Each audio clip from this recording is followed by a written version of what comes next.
There is an infinite amount of ethical issues that can be faced by professional accountants, and thus it is impossible for the code to cover all of these situations.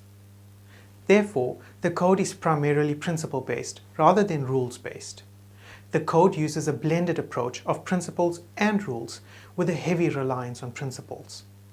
The conceptual framework approach comprises 3 steps.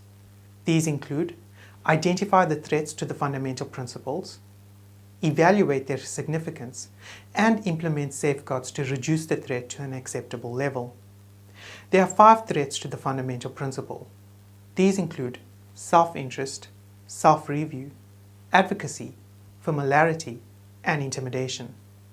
Step 1 requires you to identify the threats that exist in a given situation. There are a number of threats that are present in most scenarios. Step 2 requires you to assess the threat and evaluate the significance. The code uses the term significant and not significant in the description and evaluation of threats. The evaluation of the significance of the threat requires the application of professional judgment. Step 3 requires you to implement safeguards to reduce the threat to an acceptable level. The code classifies safeguards into 2 categories. These are institutional safeguards and safeguards specific to the work environment. Institutional safeguards are broad and refers to factors such as education and training that is required before a person can be recognized as a professional accountant.